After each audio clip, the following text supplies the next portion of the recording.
The Call of Cthulhu by H.P. Lovecraft.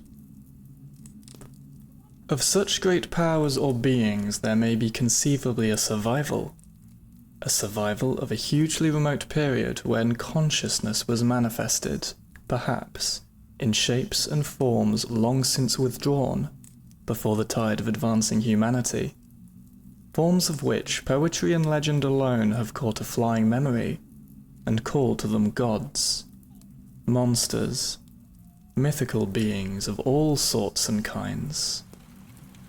Algernon Blackwood.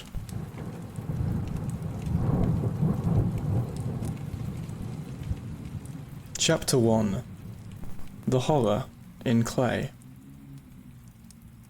The most merciful thing in the world, I think, is the inability of the human mind to correlate all its contents. We live on a placid island of ignorance in the midst of black seas of infinity, and it was not meant that we should voyage far.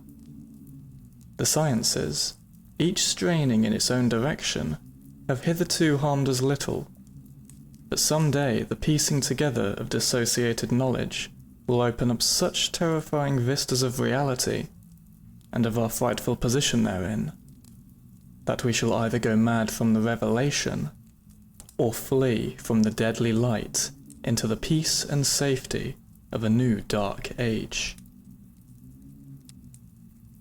Theosophists have guessed at the awesome grandeur of the cosmic cycle wherein our world and human race form transient incidents. They have hinted at strange survivals in terms which would freeze the blood, if not masked by a bland optimism.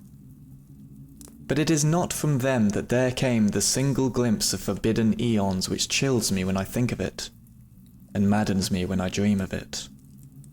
That glimpse, like all dread glimpses of truth, flashed out from an accidental piecing together of separated things, in this case an old newspaper item and the notes of a dead professor.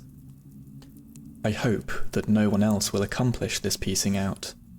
Certainly, if I live, I shall never knowingly supply a link in so hideous a chain. I think that the professor too intended to keep silent regarding the part he knew, and that he would have destroyed his notes had not sudden death seized him. My knowledge of the thing began in the winter of 1926 to 27, with the death of my grand-uncle, George Gamble Angel, Professor Emeritus of Semitic Languages in Brown University, Providence, Rhode Island. Professor Angel was widely known as an authority on ancient inscriptions, and had frequently been resorted to by the heads of prominent museums, so that his passing at the age of 92 may be recalled by many. Locally, interest was intensified by the obscurity of the cause of death. The professor had been stricken whilst returning from the Newport boat, falling suddenly, as witnesses said, after having been jostled by a nautical-looking negro, who had come from one of the queer, dark courts on the precipitous hillside which formed a shortcut from the waterfront to the deceased's home in William Street. Physicians were unable to find any visible disorder, but concluded after perplexed debate that some obscure lesion to the heart, induced by the brisk ascent of so steep a hill by so elderly a man, was responsible for the end. At the time I saw no reason to dissent from this dictum, but latterly I am inclined to wonder, and more than wonder. As my granduncle's heir and executor, for he died a childless widower, I was expected to go over his papers with some thoroughness, and for that purpose moved his entire set of files and boxes to my quarters in Boston. Much of the material which I correlated will be later published by the American Archaeological Society, but there was one box which I found exceedingly puzzling, and which I felt much averse from showing to other eyes. It had been locked, and I did not find the key till it occurred to me to examine the personal ring which the professor carried always in his pocket. Then, indeed, I succeeded in opening it. But when I did so, seemed only to be confronted by a greater and more closely locked barrier. For what could be the meaning of the queer clay bas-relief and the disjointed jottings, ramblings and cuttings which I found? Had my uncle, in his latter years, become credulous of the most superficial impostures? I resolved to search out the eccentric sculptor responsible for this apparent disturbance of an old man's peace of mind.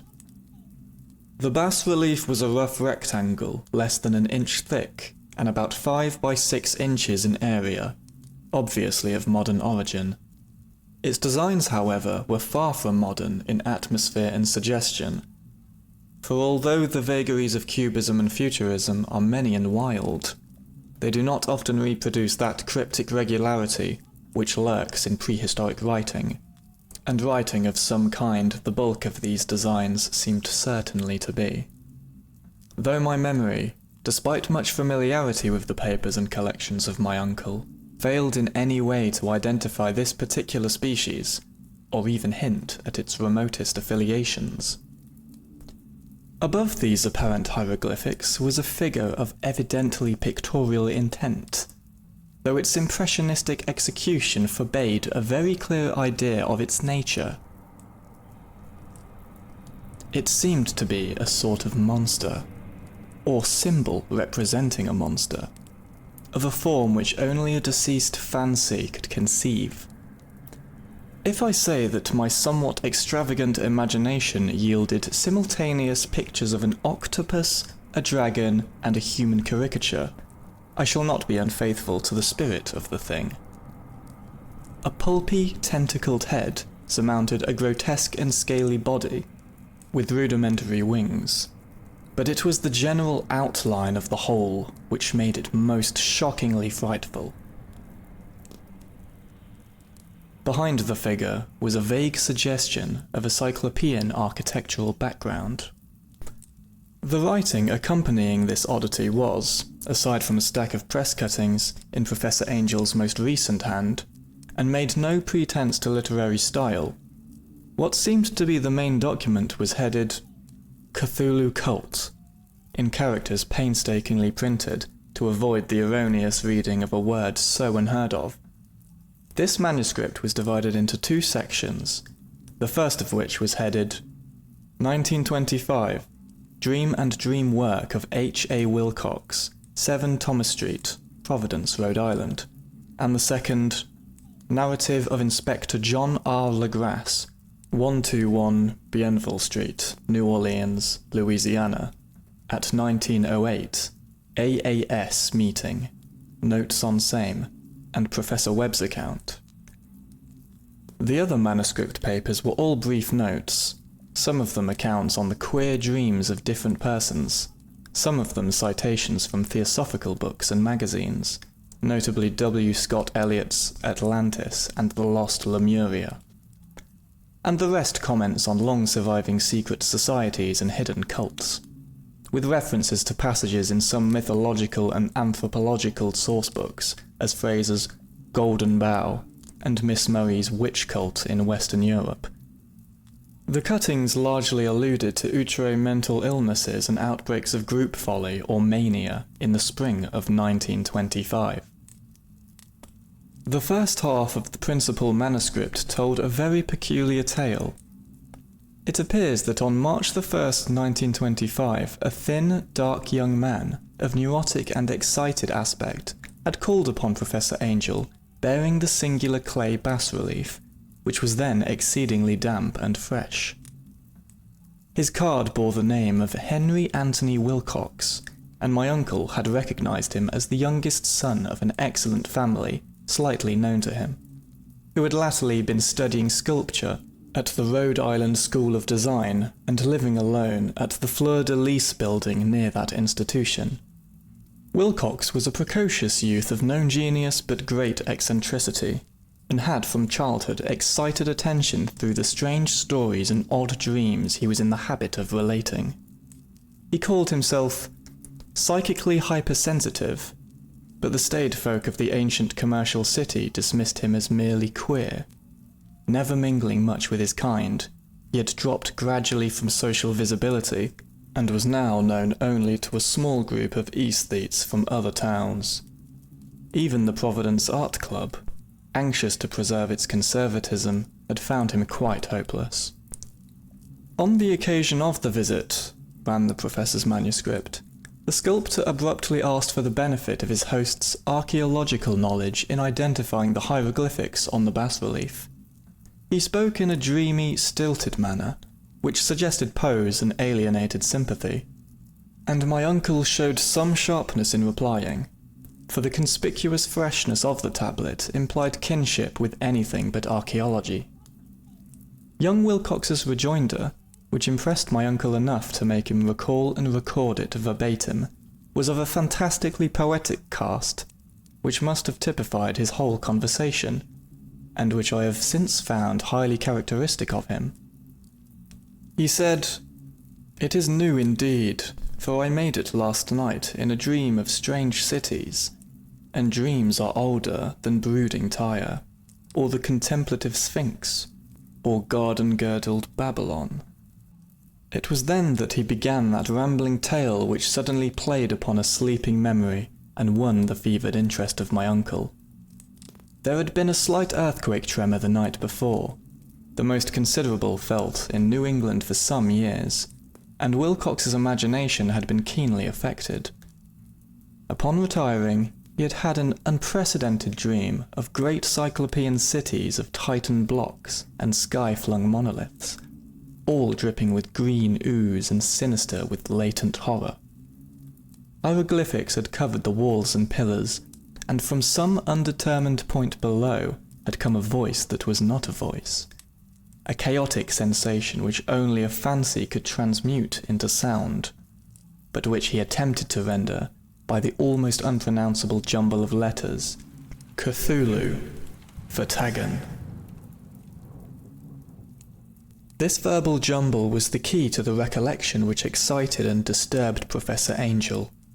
He questioned the sculptor with scientific minuteness, and studied with almost frantic intensity the bas-relief on which the youth had found himself working, chilled and clad only in his nightclothes, when waking had stolen bewilderingly over him. My uncle blamed his old age, Wilcox afterwards said, for his slowness in recognizing both hieroglyphics and pictorial design. Many of his questions seemed highly out of place to his visitor, especially those which tried to connect the latter with strange cults or societies, and Wilcox could not understand the repeated promises of silence which he was offered in exchange for an admission of membership in some widespread mystical or paganly religious body.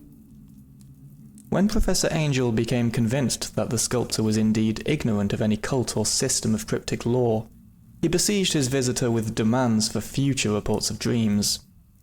This bore regular fruit, for after the first interview the manuscript records daily calls of the young man, during which he related startling fragments of nocturnal imagery whose burden was always some terrible cyclopean vista of dark and dripping stone, with the subterrene voice of intelligence shouting monotonously in enigmatical sense impacts uninscribable save as gibberish.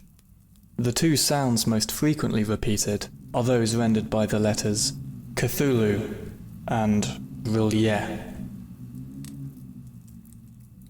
On March the 23rd, the manuscript continued, Wilcox failed to appear, and inquiries at his quarters revealed that he had been stricken with an obscure sort of fever and taken to the home of his family in Waterman Street. He had cried out in the night, arousing several other artists in the building, and had manifested since then only alternations of unconsciousness and delirium. My uncle at once telephoned the family, and from that time forward kept close watch on the case, calling often at the Thayer Street office of Dr. Toby, whom he learned to be in charge. The youth's febrile mind, apparently, was dwelling on strange things, and the doctor shuddered now and then as he spoke of them. They included not only a repetition of what he had formerly dreamed, but touched wildly on a gigantic thing, miles high, which walked or lumbered about. He at no time fully described this object, but occasional frantic words, as repeated by Dr. Toby, convinced the professor that it must be identical with the nameless monstrosity he had sought to depict in his dream sculpture. Reference to this object, the doctor added, was invariably a prelude, to the young man's subsidence into lethargy. His temperature, oddly enough, was not greatly above normal, but the whole condition was otherwise such as to suggest true fever rather than mental disorder. On April 2nd, at about 3 p.m, every trace of Wilcox's malady suddenly ceased. He sat upright in bed, astonished to find himself at home and completely ignorant of what had happened in dream or reality since the night of March 22nd. Pronounced well by his physician, he returned to his quarters in 3 days, but to Professor Angel he was of no further assistance. All traces of strange dreaming had vanished with his recovery, and my uncle kept no record of his night thoughts after a week of pointless and irrelevant accounts of thoroughly usual visions. Here the first part of the manuscript ended, but references to certain of the scattered notes gave me much material for thought. So much, in fact, that only the ingrained skepticism then forming my philosophy can account for my continued distrust for the artist. The notes in question were those descriptive of the dreams of various persons, covering the same period as that in which young Wilcox had had his strange visitations. My uncle, it seems, had quickly instituted a prodigiously far-flung body of inquiries amongst nearly all of the friends whom he could question without impertinence, asking for nightly reports of their dreams, and the dates of any notable visions for some time past. The reception of his request seems to have been varied, but he must at the very least have received more responses than any ordinary man could have handled without a secretary. This original correspondence was not preserved, but his notes formed a thorough and really significant digest. Average people in society and business, New England's traditional salt of the earth, gave an almost completely negative result, though scattered cases of uneasy but formless nocturnal impressions appear here and there, always between March the 23rd and April 2nd, the period of young Wilcox's delirium. Scientific men were little more affected, though 4 cases of vague description suggest fugitive glimpses of strange landscapes, and in one case there is mentioned a dread of something abnormal. It was from the artists and poets that the pertinent answers came, and I know that panic would have broken loose had they been able to compare notes. As it was, lacking their original letters, I half suspected the compiler of having asked leading questions, or of having edited the correspondence in corroboration of what he had latently resolved to see. That is why I continue to feel that Wilcox, somehow cognizant of the old data which my uncle had possessed, had been imposing on the veteran scientist. These responses from aesthetes told a disturbing tale. From February 28th to April 2nd, a large proportion of them had dreamed very bizarre things, the intensity of the dreams being immeasurably the stronger during the period of the sculptor's delirium. Over a fourth of those who reported anything reported scenes and half-sounds not unlike those which Wilcox had described, and some of the dreamers confessed acute fear of the gigantic nameless thing visible towards the last. One case, which the note describes with emphasis, was very sad. The subject, a widely known architect with leanings towards theosophy and occultism, went violently insane on the date of young Wilcox's seizure, and expired several months later after incessant screamings to be saved from some escaped denizen of hell. Had my uncle referred to these cases by name instead of merely by number, I should have attempted some corroboration and personal investigation, but as it was, I succeeded in tracing down only a few. All of these, however, bore out the notes in full. I have often wondered if all the objects of the professor's questioning felt as puzzled as did this fraction. It is well that no explanation shall ever reach them. The press cuttings, as I have intimated, touched on cases of panic, mania, and eccentricity during the given period. Professor Angel must have employed a cutting bureau, for the number of extracts was tremendous, and the sources scattered throughout the globe. Here was a nocturnal suicide in London, where a lone sleeper had leapt from a window after a shocking cry. Here, likewise, a rambling letter to the editor of a paper in South America, where a fanatic deduces a dire future from visions he had seen. A dispatch from California describes a theosophist colony as donning white robes en masse for some glorious fulfillment which never arrives, whilst items from India speak guardedly of serious native unrest towards the end of March. Voodoo orgies multiply in Haiti, and African outposts report ominous mutterings. American officers in the Philippines find certain tribes bothersome about this time, and New York policemen are mobbed by hysterical Levantines on the night of March 22nd to 23rd. The west of Ireland, too, is full of wild rumour and legendary, and a fantastic painter named Ardois Bonneau hangs a blasphemous dream landscape in the Paris Spring Salon of 1926. And so numerous are the recorded troubles in insane asylums that only a miracle can have stopped the medical fraternity from noting strange parallelisms and drawing mystified conclusions. A weird bunch of cuttings, all told, and I can at this date scarcely envisage the callous rationalism with which I set them aside. But I was then convinced that young Wilcox had known of the older matters mentioned by the professor. Chapter 2. The Tale of Inspector Legrasse. The older matters which had made the sculptor's dream and bas-relief so significant to my uncle formed the subject of the second half of his long manuscript.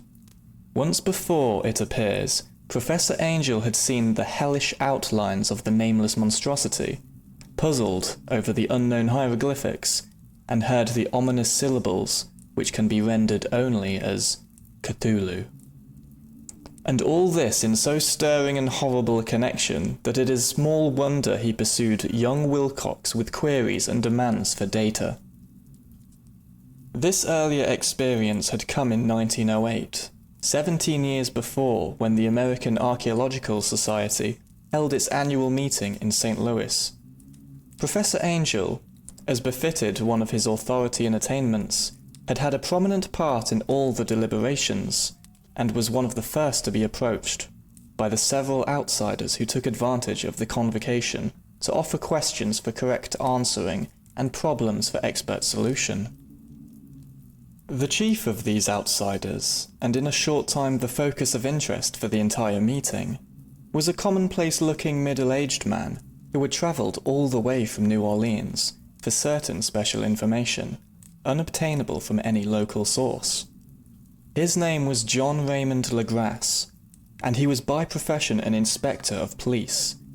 With him he bore the subject of his visit, a grotesque, repulsive, and apparently very ancient stone statuette, whose origin he was at a loss to determine. It must not be fancied that Inspector Legrasse had the least interest in archaeology. On the contrary, his wish for enlightenment was prompted by purely professional considerations. The statuette, idol, fetish, or whatever it was, had been captured some months before in the wooded swamps south of New Orleans, during a raid on a supposed voodoo meeting, and so singular and hideous were the rites connected to it, that the police could not but realize that they had stumbled on a dark cult totally unknown to them, and infinitely more diabolic than even the blackest of the African voodoo circles. Of its origin, apart from the erratic and unbelievable tales extorted from the captured members, absolutely nothing was to be discovered, hence the anxiety of the police for any antiquarian lore, which might help them to place the frightful symbol, and through it track down the cult to its fountainhead. Inspector Legrasse was scarcely prepared for the sensation which his offering created. One sight of the thing had been enough to throw the assembled men of science into a state of tense excitement, and they lost no time in crowding around him to gaze at the diminutive figure, whose utter strangeness and air of genuinely abysmal antiquity hinted so potently at unopened and archaic vistas. No recognized school of sculpture had animated this terrible object, yet centuries and even thousands of years seemed recorded in its dim and greenish surface of unplaceable stone. The figure, which was finally passed slowly from man to man for close and careful study, was between 7 and 8 inches in height, and of exquisitely artistic workmanship. It represented a monster of vaguely anthropoid outline, but with an octopus-like head, whose face was a mass of feelers. A scaly, rubbery-looking body, prodigious claws on hind and 4 feet, and long, narrow wings behind. This thing, which seemed instinct with a fearsome and unnatural malignancy, was of a somewhat bloated corpulence, and squatted evilly on a rectangular block or pedestal covered with undecipherable characters. The tips of the wings touched the back edge of the block. The seat occupied the centre, whilst the long, curved claws of the doubled-up, crouching hind legs gripped the front edge and extended a quarter of the way down towards the bottom of the pedestal. The cephalopod head was bent forward, so that the ends of the facial feelers brushed the backs of huge forepaws, which clasped the croucher's elevated knees. The aspect of the whole was abnormally lifelike, and the more subtly fearful because its source was so totally unknown. Its vast, awesome, and incalculable age was unmistakable, yet not one link did it show with any known type of art belonging to civilization's youth, or indeed to any other time.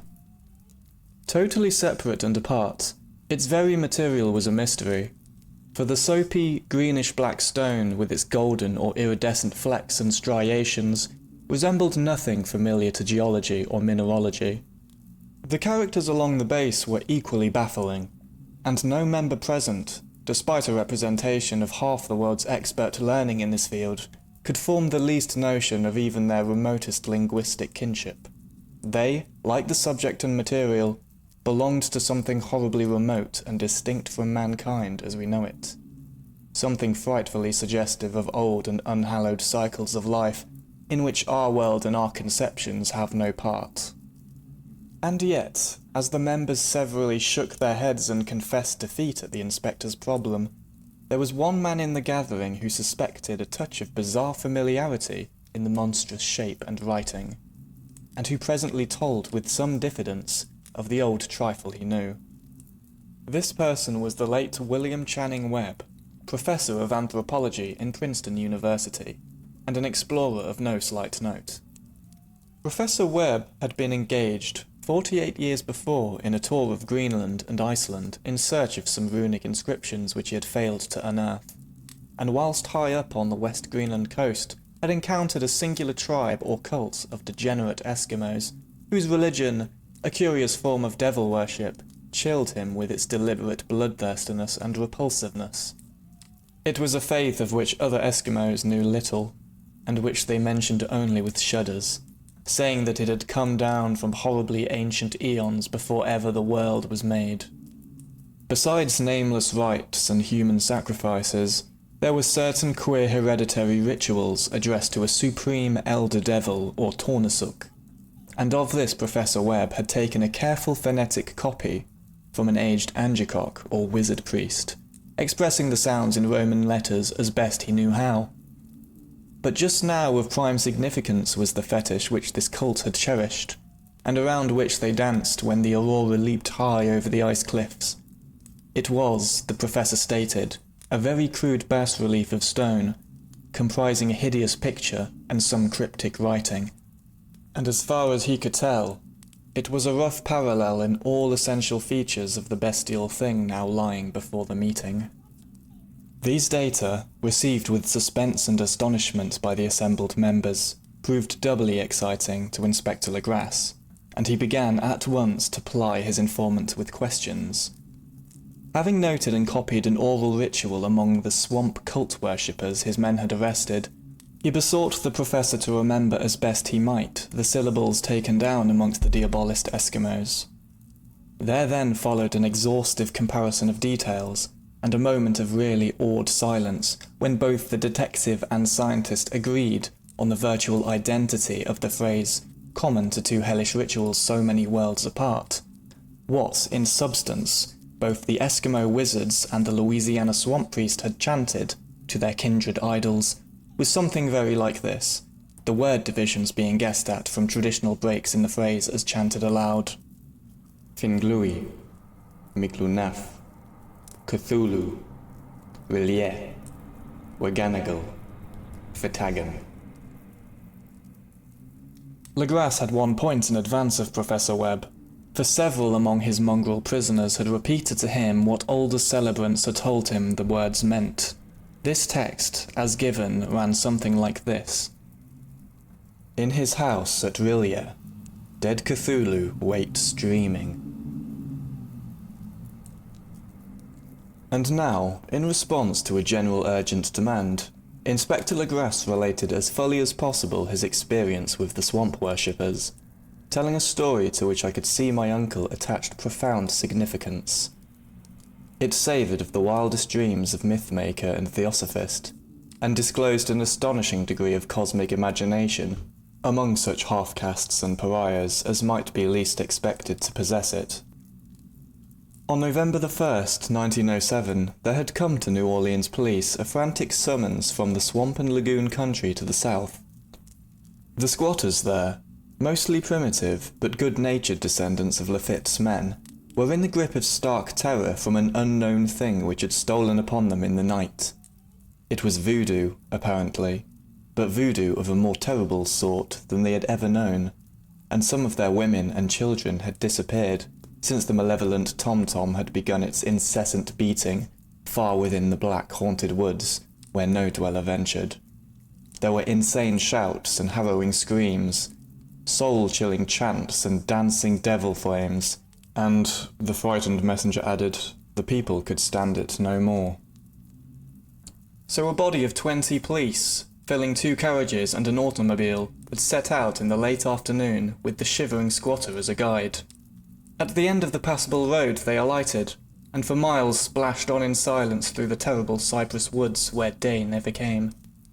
Ugly roots and malignant hanging nooses of Spanish moss beset them, and now and then a pile of dank stones or fragments of a rotting wall, intensified by its hint of morbid habitation, a depression which every malformed tree and every fungus islet combined to create.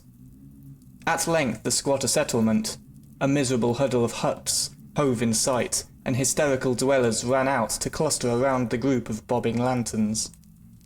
The muffled beat of tom-toms was now faintly audible far, far ahead, and a curdling shriek came at infrequent intervals when the wind shifted.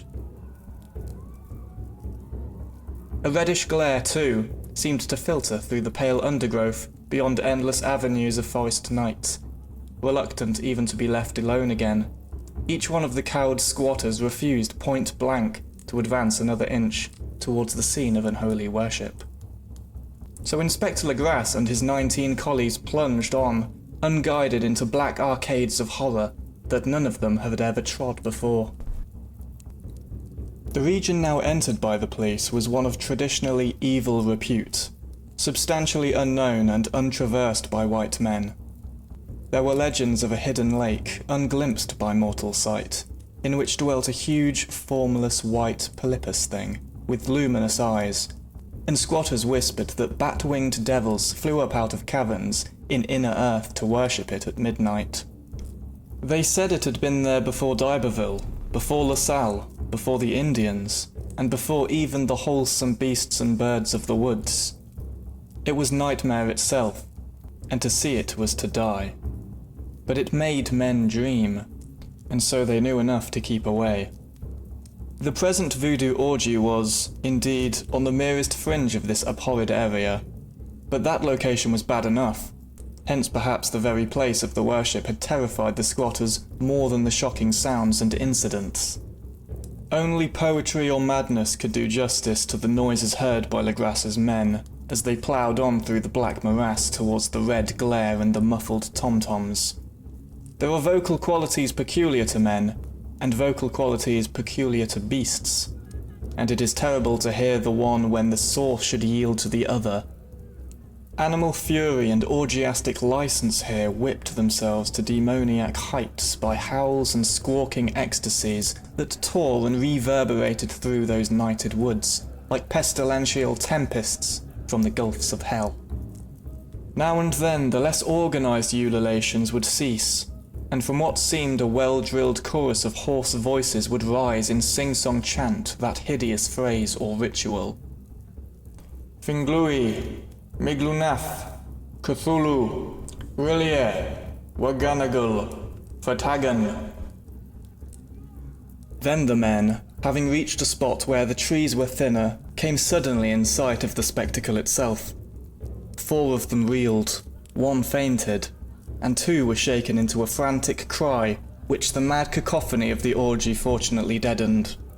Legrasse dashed swamp water on the face of the fainting man, and all stood trembling and nearly hypnotized with horror.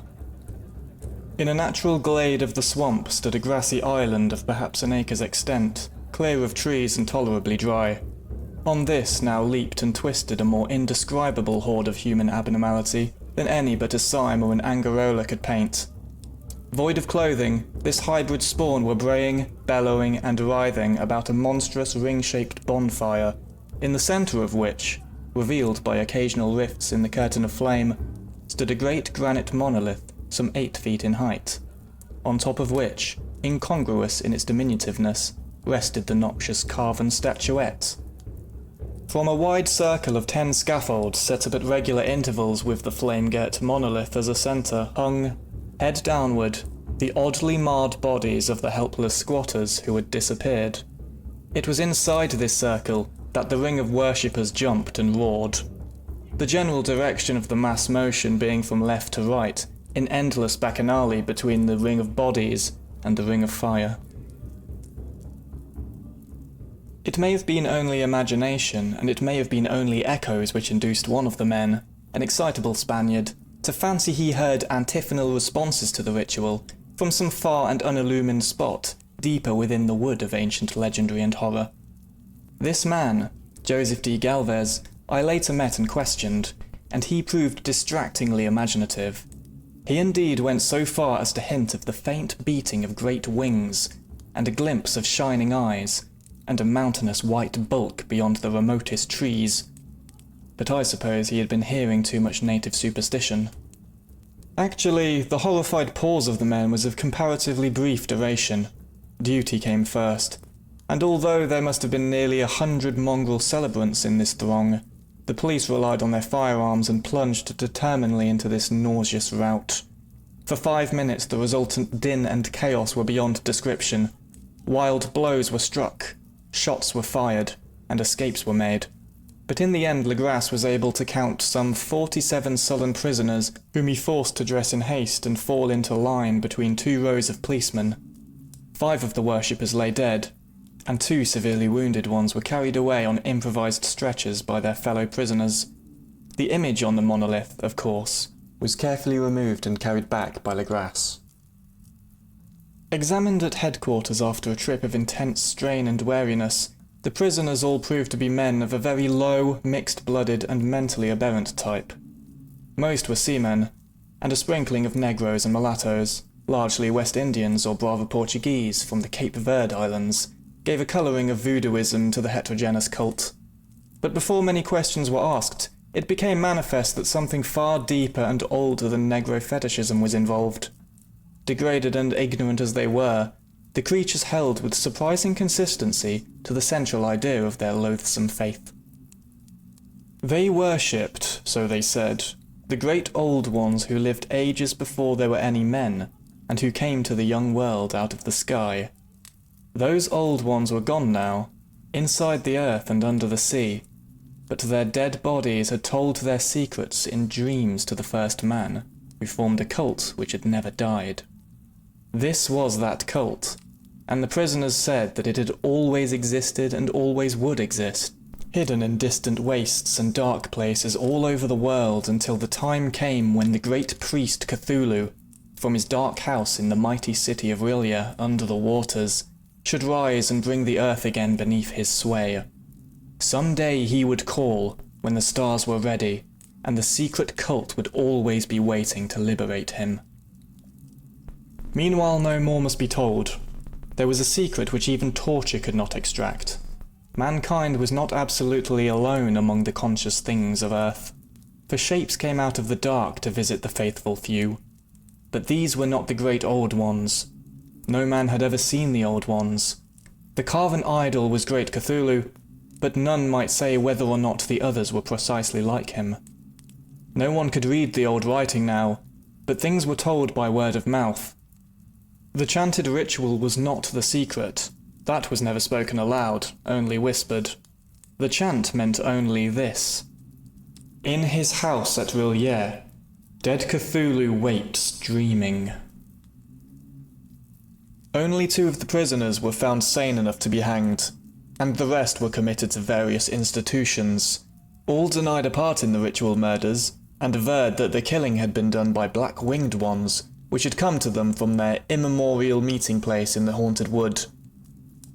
But of those mysterious allies, no coherent account could ever be gained.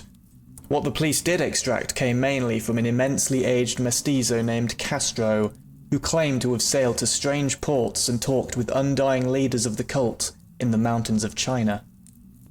Old Castro remembered bits of hideous legend that paled the speculations of theosophists, and made man and the world seem recent and transient indeed. There had been eons when other things ruled on the earth, and they had had great cities. Remains of them, he said the deathless Chinaman had told him, were still to be found as cyclopean stones on islands in the Pacific. They all died vast epochs of time before man came, but there were arts which could revive them when the stars had come round again to the right positions in the cycle of eternity. They had, indeed, come themselves from the stars, and brought their images with them. These great old ones, Castro continued, were not composed altogether of flesh and blood. They had shape, for did not this star-fashioned image prove it? But that shape was not made of matter. When the stars were right, they could plunge from world to world through the sky, but when the stars were wrong, they could not live. But although they no longer lived, they would never really die. They all lay in stone houses in their great city of Rillier, preserved by the spells of mighty Cthulhu, for a glorious resurrection when the stars and the earth might once more be ready for them. But at that time, some force from outside must serve to liberate their bodies. The spells that preserved them intact likewise prevented them from making an initial move, and they could only lie awake in the dark and think, while uncounted millions of years rolled by. They knew all that was occurring in the universe, for their mode of speech was transmitted thought. Even now they talked in their tombs. When, after infinities of chaos, the first men came, the great old ones spoke to the sensitive among them by moulding their dreams. For only thus could their language reach the fleshy minds of mammals. Then, whispered Castro, those first men formed the cult around small idols which the great ones showed them. Idols brought in dim errors from dark stars. That cult would never die till the stars came right again, and the secret priests would take great Cthulhu from his tomb to revive his subjects and resume his rule of Earth. The time would be easy to know, for then mankind would have become as the great old ones, free and wild and beyond good and evil, with laws and morals thrown aside and all men shouting and killing and revelling in joy. Then the liberated old ones would teach them new ways to shout and kill and revel and enjoy themselves, and all the earth would flame with a holocaust of ecstasy and freedom. Meanwhile the cult, by appropriate rites, must keep alive the memory of those ancient ways and shadow forth the prophecy of their return. In the elder time, chosen men had talked with the entombed old ones in their dreams, but then something had happened. The great stone city Rillier, with its monoliths and sepulchres, had sunk beneath the waves, and the deep waters, full of the one primal mystery through which not even thought can pass, had cut off the spectral intercourse. But memory never died, and high priests said that the city would rise again when the stars were right. Then came out of the earth the black spirits of earth, mouldy and shadowy, and full of dim rumours picked up in caverns beneath forgotten sea bottoms. But of them old Castro dared not speak much. He cut himself off hurriedly, and no amount of persuasion or subtlety could elicit more in this direction. The size of the old ones, too, he curiously declined to mention. Of the cult, he said that he thought the centre lay amid the pathless deserts of Arabia, where Irem, the city of pillars, dreams hidden and untouched. It was not allied to the European witch cult, and was virtually unknown beyond its members. No book had ever really hinted of it, though the deathless Chinaman said that there were double meanings in the Necronomicon of the mad Arab Abdul al-Hazred, which the initiated might read as they chose, especially the much-discussed couplet, "That is not dead which can eternal lie, and with strange aeons even death may die." Legrasse, deeply impressed and not a little bewildered, had inquired in vain concerning the historic affiliations with the cult. Castro, apparently, had told the truth when he said that it was wholly secret. The authorities at Tulane University could shed no light upon either cult or image, and now the detective had come to the highest authorities in the country and met with no more than the Greenland tale of Professor Webb. The feverish interest aroused at the meeting by Legrasse's tale, corroborated as it was by the statuette, is echoed in the subsequent correspondence of those who attended, although scant mention occurs in the formal publication of the society. Caution is the first care of those accustomed to face occasional charlatanry and imposture. Legrasse for some time lent the image to Professor Webb, but at the latter's death it was returned to him and remains in his possession, where I viewed it not long ago. It is truly a terrible thing, and unmistakably akin to the dream sculpture of young Wilcox. That my uncle was excited by the tale of the sculptor I did not wonder, for what thought must arise upon hearing, after a knowledge of what Legrasse had learned of the cult, of a sensitive young man who had dreamed not only of the figure and exact hieroglyphics of the swamp-found image and the Greenland devil tablet, but had come in his dreams upon at least 3 of the precise words of the formula, uttered alike by Eskimo diabolists and mongrel Louisianans. Professor Angel's instant start on an investigation of the utmost thoroughness was eminently natural, though privately I suspected young Wilcox of having heard the cult in some indirect way, and of having invented a series of dreams to heighten and continue the mystery at my uncle's expense. The dream narratives and cuttings collected by the professor were, of course, strong corroboration. But the rationalism of my mind and the extravagance of the whole subject led me to adopt what I thought the most sensible conclusions. So, after thoroughly studying the manuscript again and correlating the theosophical and anthropological notes with the cult narrative of Legrasse, I made a trip to Providence to see the sculptor and give him the rebuke I thought proper for so boldly imposing upon a learned and aged man. Wilcox still lived alone in the Fleur-de-Lis building in Thomas Street, a hideous Victorian imitation of 17th century Breton architecture, which flaunts its stuccoed front amidst the lovely colonial houses on the ancient hill, and under the very shadow of the finest Georgian steeple in America. I found him at work in his rooms, and at once conceded from the specimens scattered about that his genius is indeed profound and authentic. He will, I believe, be heard from sometime as one of the great decadents, for he has crystallized in clay and will one day mirror in marble those nightmares and fantasies which Arthur Machen evokes in prose, and Clark Ashton Smith makes visible in verse and in painting. Dark, frail, and somewhat unkempt in aspect, he turned languidly at my knock and asked me for my business without rising. When I told him who I was, he displayed some interest, for my uncle had excited his curiosity in probing his strange dreams, yet had never explained the reason for the study. I did not enlarge his knowledge in this regard, but sought with some subtlety to draw him out. In a short time I became convinced of his absolute sincerity, for he spoke of the dreams in a manner none could mistake. They and their subconscious residuum had influenced his art profoundly, and he showed me a morbid statue whose contours almost made me shake with the potency of its black suggestion. He could not recall having seen the original of this thing except in his own dream bas-relief, but the outlines had formed themselves insensibly under his hands. It was, no doubt, the giant shape he had raved of in delirium. That he really knew nothing of the hidden cult, save for what my uncle's relentless catechism had let fall, he soon made clear, and again I strove to think of some way in which he could possibly have received the weird impressions. He talked of his dreams in a strangely poetic fashion, making me see with terrible vividness the damp cyclopean city of slimy green stone, whose geometry, he oddly said, was all wrong, and hear with frightened expectancy the ceaseless, half-mental calling from underground. Cthulhu, Vertagen. Cthulhu, Vertagen.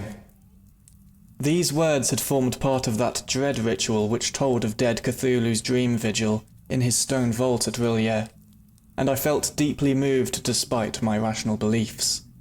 Wilcox, I was sure, had heard of the cult in some casual way, and had soon forgotten it amidst the mass of his equally weird reading and imagining. Later, by virtue of its sheer impressiveness, it had found subconscious expression in dreams, in the bas-relief, and in the terrible statue I now beheld, so that its imposture upon my uncle had been a very innocent one.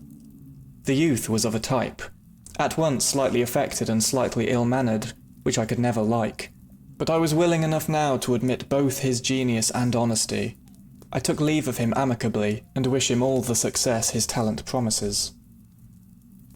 The matter of the cult still remained to fascinate me, and at times I had visions of personal fame from researches into origin and connections. I visited New Orleans, talked with Legrasse and others of that old-time raiding party, saw the frightful image, and even questioned some of the mongrel prisoners as still survived. Old Castro, unfortunately, had been dead for some years.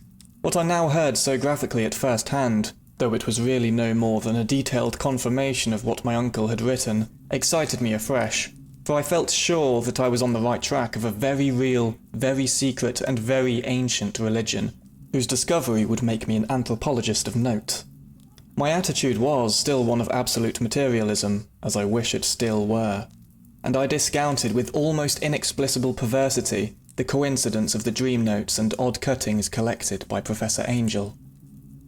One thing which I began to suspect, and which I now fear I know, is that my uncle's death was far from natural. He fell on a narrow hill street leading up from an ancient waterfront swarming with foreign mongrels after a careless push from a Negro sailor. I did not forget the mixed blood and marine pursuits of the cult members in Louisiana, and would not be surprised to learn of secret methods and poison needles as ruthless and as anciently known as the cryptic rites and beliefs. Legrasse and his men, it is true, have been let alone, but in Norway a certain seaman who saw things is dead. Might not the deeper inquiries of my uncle after encountering the sculptor's data have come to sinister ears? I think Professor Angel died because he knew too much, or because he was likely to learn too much. Whether I shall go as he did remains to be seen, for I have learned much now. Chapter 3. The Madness from the Sea. If heaven ever wishes to grant me a boon, it will be a total effacing of the results of a mere chance which fixed my eye on a certain stray piece of shelf paper. It was nothing on which I would naturally have stumbled in the course of my daily round, for it was an old number of an Australian journal, Sydney Bulletin for April 18th, 1925. It had escaped even the cutting bureau, which had, at the time of its issuance, been avidly collecting material for my uncle's research. I had largely given over my inquiries into what Professor Angel called the Cthulhu cult, and was visiting a learned friend of Paterson, New Jersey, the curator of a local museum, and a mineralogist of note. Examining one day the reserve specimens roughly set up on the storage shelves in a rear room of the museum, my eye was caught by an odd picture in one of the old papers spread beneath the stones.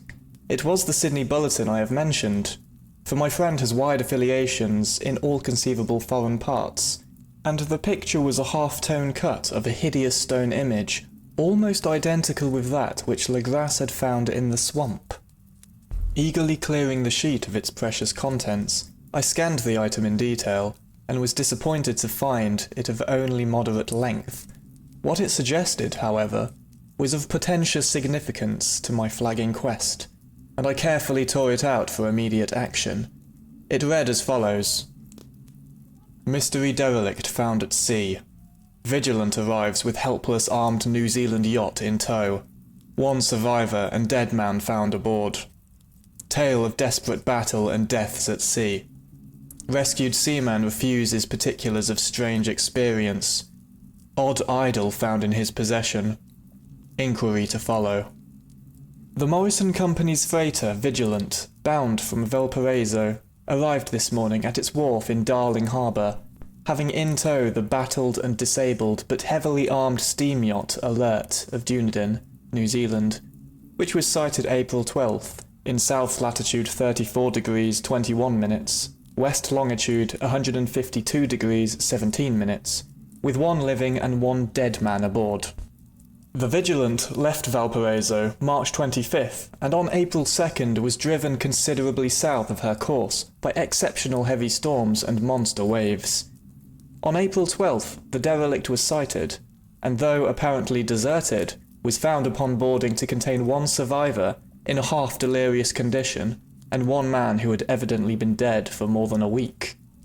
The living man was clutching a horrible stone idol of unknown origin, about a foot in height, regarding whose nature authorities at Sydney University, the Royal Society, and the museum in College Street all profess complete bafflement, and which the survivor says he found in the cabin of the yacht, in a small carved shrine of common pattern. This man, after recovering his senses, told an exceedingly strange story of piracy and slaughter. He is Gustaf Johansson, a Norwegian of some intelligence, and had been second mate of the 2-masted schooner Emma of Auckland, which sailed for Callao February 20th, with a complement of 11 men. The Emma, he says, was delayed and thrown widely south of her course by the great storm of March the 1st, and on March 22nd, in south latitude 49 degrees 51 minutes, west longitude 128 degrees 34 minutes, encountered the Alert, manned by a queer and evil-looking crew of Kanakas and half-castes. Being ordered peremptorily to turn back, Captain Collins refused, whereupon the strange crew began to fire savagely and without warning upon the schooner, with a peculiarly heavy battery of brass cannon forming part of the yacht's equipment. The Emma's men showed fight, says the survivor, and though the schooner began to sink from shots beneath the waterline, they managed to heave alongside their enemy and board her, grappling with the savage crew on the yacht's deck, and being forced to kill them all, the number being slightly superior, because of their particularly abhorrent and desperate though rather clumsy mode of fighting. 3 of the Emma's men, including Captain Collins and First Mate Green, were killed, and the remaining 8 under Second Mate Johansson proceeded to navigate the captured yacht, going ahead in their original direction to see if any reason for their ordering back had existed. The next day, it appears, they raised and landed on a small island, although none is known to exist in that part of the ocean, and 6 of the men somehow died ashore, though Johansson is queerly reticent about this part of his story, and speaks only of their falling into a rock chasm. Later, it seems, he and 1 companion boarded the yacht and tried to manage her, but were beaten about by the storm of April the 2nd. From that time till his rescue on the 12th, the man remembers little, and he does not even recall when William Bryden, his companion, died. Bryden's death reveals no apparent cause, and was probably due to excitement or exposure. Cable advices from Dunedin report that the Alert was well known there as an island trader, and bore an evil reputation along the waterfront. It was owned by a curious group of half-castes, whose frequent meetings and night trips to the woods attracted no little curiosity, and it had set sail in great haste just after the storm and earth tremors of March the 1st. Our Auckland correspondent gives the Emma and her crew an excellent reputation, and Johansson is described as a sober and worthy man. The Admiralty will institute an inquiry on the whole matter beginning tomorrow, at which every effort will be made to induce Johansson to speak more freely than he has done hitherto. This was all, together with the picture of the hellish image. But what a train of ideas it started in my mind. Here were new treasuries of data on the Cthulhu cult, and evidence that it had strange interests at sea as well as on land. What motive prompted the hybrid crew to order back the Emma as they sailed about with their hideous idol? What was the unknown island on which 6 of the Emma's crew had died, and about which the mate Johansson was so secretive? What had the Vice-Admiralty's investigation brought out, and what was known of the noxious cult in Dunedin? And most marvellous of all, what deep and more than natural linkage of dates was this which gave a malign and now undeniable significance to the various turns of events so carefully noted by my uncle? March 1st. Our February 28th, according to the international dateline. The earthquake and storm had come. From Dunedin the Alert and her noisome crew had darted eagerly forth, as if imperiously summoned. And on the other side of the earth, poets and artists had begun to dream of a strange, dank, cyclopean city, while a young sculptor had moulded in his sleep the form of the dreaded Cthulhu. March 23rd, the crew of the Emma landed on an unknown island and left 6 men dead. And on that date the dreams of sensitive men assumed a heightened vividness, and darkened with dread of a giant monster's malign pursuit, while an architect had gone mad, and a sculptor had lapsed suddenly into delirium.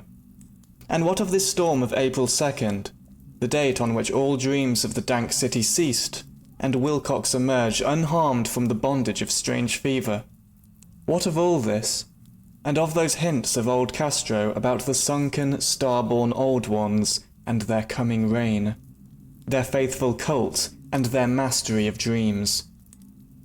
Was I tottering on the brink of cosmic horrors beyond man's power to bear?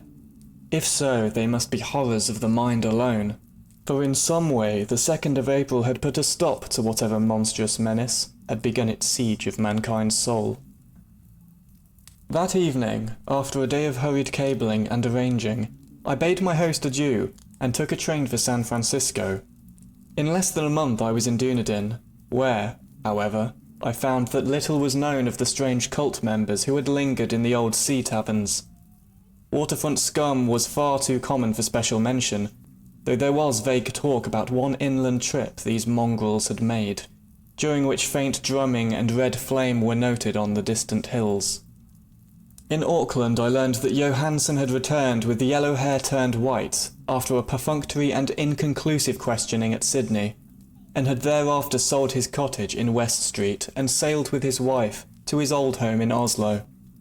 Of his stirring experience he would tell his friends no more than he had told the Admiralty officials, and all they could do was give me his Oslo address.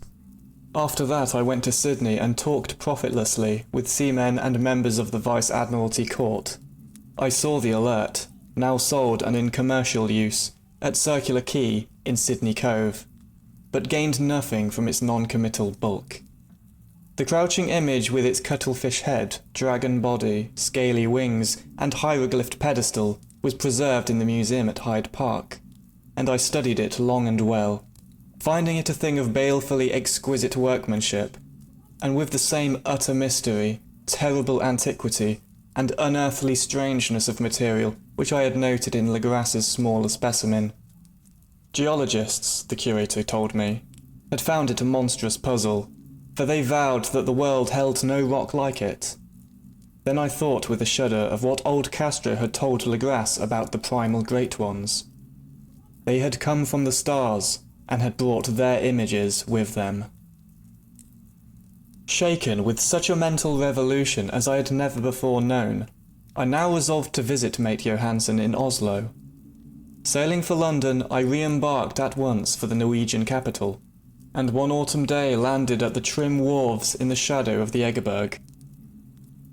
Johansson's address, I discovered, lay in the old town of King Harald Hardrada, which kept alive the name of Oslo during all the centuries that the greater city masqueraded as Christiania. I made the brief trip by taxicab, and knocked with palpitant heart at the door of a neat and ancient building with plastered front.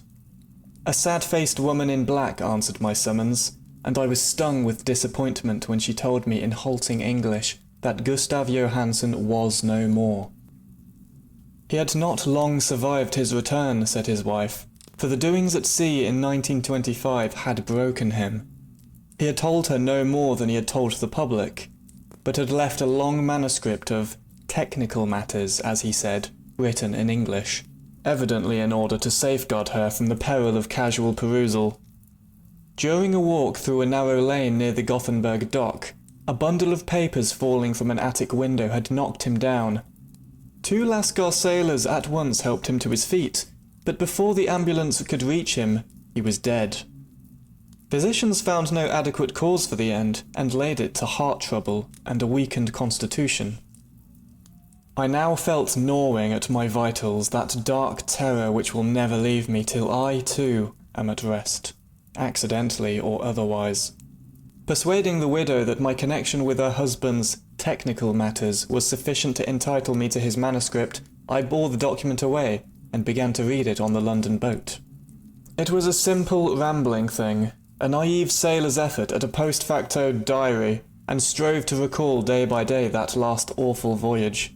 I cannot attempt to transcribe it verbatim in all its cloudiness and redundance, but I will tell its gist enough to show why the sound of the water against the vessel's side became so unendurable to me that I stopped my ears with cotton. Johansen, thank God, did not know quite all, even though he saw the city and the thing.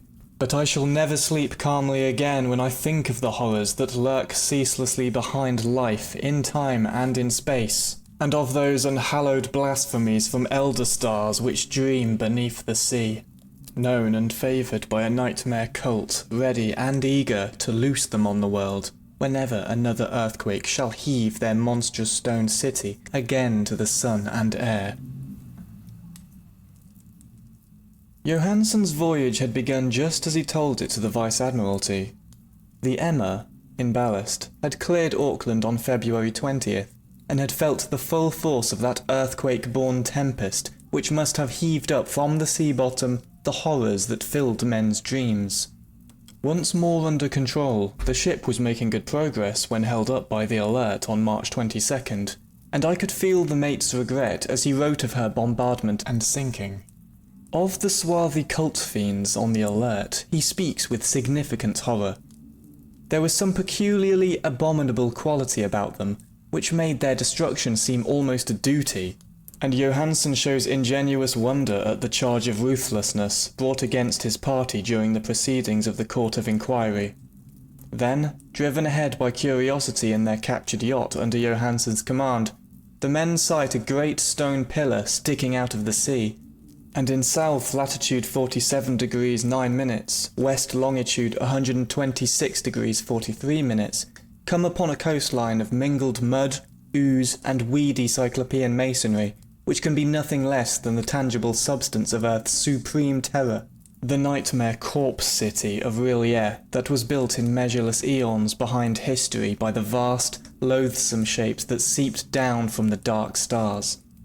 There lay great Cthulhu and his hordes, hidden in green slimy vaults, and sending out at last, after cycles incalculable, the thoughts that spread fear to the dreams of the sensitive, and called imperiously to the faithful to come on a pilgrimage of liberation and restoration. All this Johansen did not suspect, but God knows he soon saw enough. I suppose that only a single mountain top, the hideous monolith-crowned citadel whereon great Cthulhu was buried, actually emerged from the waters. When I think of the extent of all that may be brooding down there, I almost wish to kill myself forthwith. Johansen and his men were awed by the cosmic majesty of this dripping Babylon of elder demons, and must have guessed without guidance that it was nothing of this or of any sane planet. Or at the unbelievable size of the greenish stone blocks, at the dizzying height of the great carven monolith, and at the stupefying identity of the colossal statues and bas-reliefs, with the queer image found in the shrine on the Alert, is poignantly visible in every line of the mate's frightened description.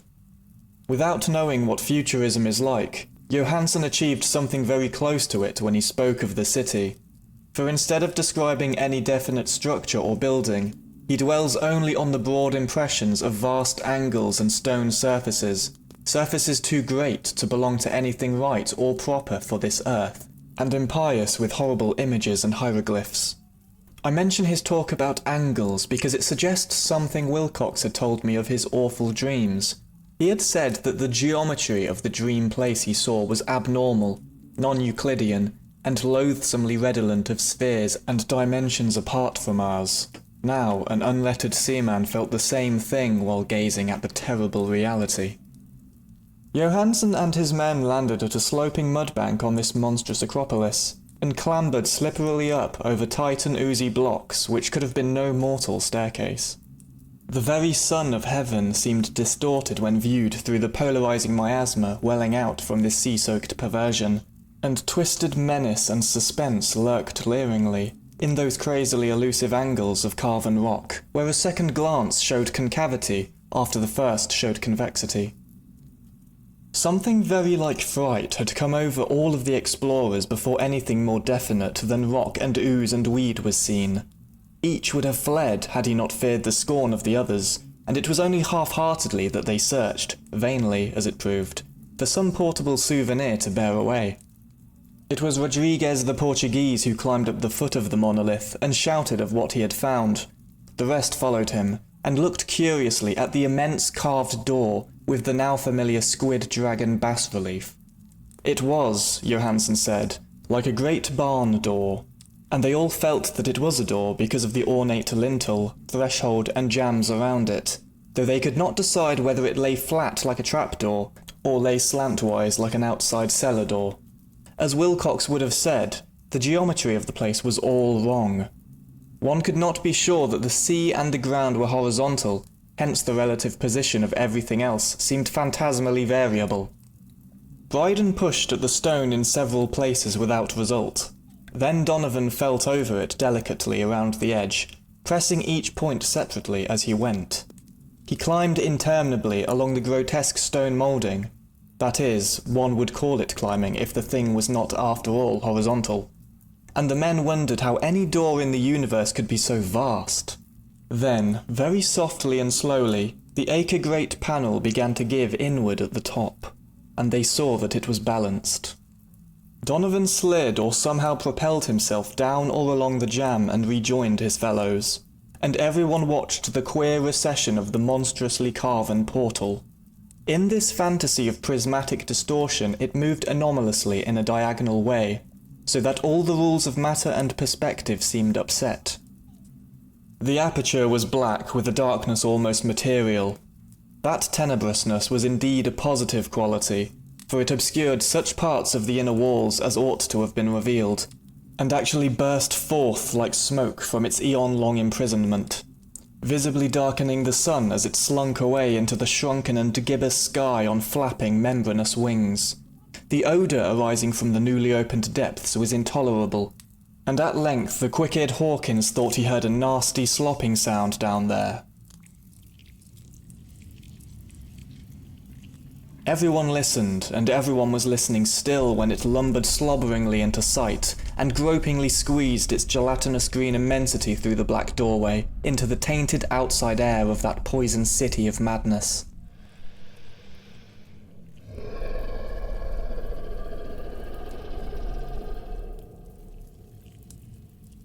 Poor Johansen's handwriting almost gave out when he wrote of this.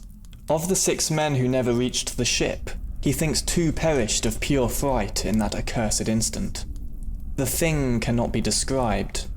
There is no language for such abysms of shrieking and immemorial lunacy, such eldritch contradictions of all matter, force and cosmic order. A mountain walked or stumbled. God. What wonder that across the earth a great architect went mad, and poor Wilcox raved with fever in that telepathic instant. The thing of the idols, the green, sticky spawn of the stars, had awakened to claim his own. The stars were right again, and what age-old cult had failed to do by design, a band of innocent sailors had done by accident. After vigintillions of years, great Cthulhu was loose again, and ravening for delight. 3 men were swept up by the flabby claws before anybody turned, God rest them, if there be any rest in the universe. They were Donovan, Guerrera, and Angstrom. Parker slipped as the other 3 were plunging frenziedly over endless vistas of green-crusted rock to the boat, and Johansen swears he was swallowed up by an angle of masonry which shouldn't have been there, an angle which was acute, but behaved as it were obtuse. So only Bryden and Johansen reached the boat, and pulled desperately for the alert, as the mountainous monstrosity flopped down the slimy stones and hesitated flounderingly at the edge of the water. Steam had not been suffered to go down entirely, despite the departure of all hands for the shore, and it was the work of only a few moments of feverish rushing up and down between wheels and engines to get the alert underway. Slowly, amidst the distorted horrors of that indescribable scene, she began to churn the lethal waters. whilst on the masonry of that charnel shore that was not of earth, the Titan thing from the stars slavered and gibbered like Polypheme cursing the fleeing ship of Odysseus. Then, bolder than the storied Cyclops, great Cthulhu slid greasily into the water and began to pursue with vast wave-raising strokes of cosmic potency. Bryden looked back and went mad, laughing shrilly as he kept on laughing at intervals till death found him one night in the cabin while Johansen was wandering deliriously. But Johansen had not given out yet. Knowing that the thing could surely overtake the Alert until steam was fully up, he resolved on a desperate chance, and, setting the engine for full speed, ran lightning-like on deck and reversed the wheel. There was a mighty eddying and foaming in the noisome brine, and as the steam mounted higher and higher, the brave Norwegian drove his vessel head-on against the pursuing jelly, which rose above the unclean froth like the stern of a demon galleon. The awful squid-head with writhing feelers came nearly up to the bowsprit of the sturdy yacht, but Johansen drove on relentlessly. There was a bursting as of an exploded bladder, a slushy nastiness as of a cloven sunfish, a stench as of 1,000 open graves, and a sound that the chronicler would not put on paper. For an instant the ship was befouled by an acrid and blinding green cloud, and then there was only a venomous seething astern, where, God in heaven, the scattered plasticity of that nameless sky-spawn was nebulously recombining in its hateful original form, whilst its distance widened every second as the Alert gained impetus from its mounting steam. That was all. After that, Johansen only brooded over the idol in the cabin, and attended to a few matters of food for himself and the laughing maniac by his side. He did not try to navigate after the first bold flight, for the reaction had taken something out of his soul. Then came the storm of April 2nd, and a gathering of the clouds about his consciousness. There is a sense of spectral whirling through liquid gulfs of infinity, of dizzying rides through reeling universes on a comet's tail, and of hysterical plunges from the pit to the moon and from the moon back again to the pit, all livened by a cachinnating chorus of the distorted, hilarious elder gods and the green, bat-winged mocking imps of Tartarus. Out of that dream came Rescue, the Vigilant, the Vice-Admiralty Court, the streets of Dunedin, and the long voyage back home to the old house by the Egeberg. He could not tell. They would think him mad. He would write of what he knew before death came, but his wife must not guess.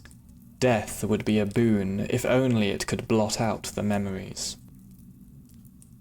That was the document I read, and now I have placed it in the tin box beside the bas-relief and the papers of Professor Angel. With it shall go this record of mine, this test of my own sanity, wherein is pieced together that which I hope may never be pieced together again. I have looked upon all that the universe has to hold of horror, and even the skies of spring and the flowers of summer must ever afterward be poison to me. But I do not think my life will be long. As my uncle went, as poor Johansen went, so I shall go. I know too much, and the cult still lives. Cthulhu still lives too, I suppose. Again in that chasm of stone which has shielded him since the sun was young. His accursed city is sunken once more, for the Vigilant sailed over the spot after the April storm, but his ministers on earth still bellow and prance and slay around idol-capped monoliths in lonely places. He must have been trapped by the sinking whilst within his black abyss, or else the world would now be screaming with fright and frenzy. Who knows the end? What has risen may sink, and what has sunk may rise. Loathsomeness waits and dreams in the deep, and decay spreads over the tottering cities of men. A time will come, but I must not and cannot think. Let me pray that if I do not survive this manuscript, my executors may put caution before audacity and see that it meets no other eye.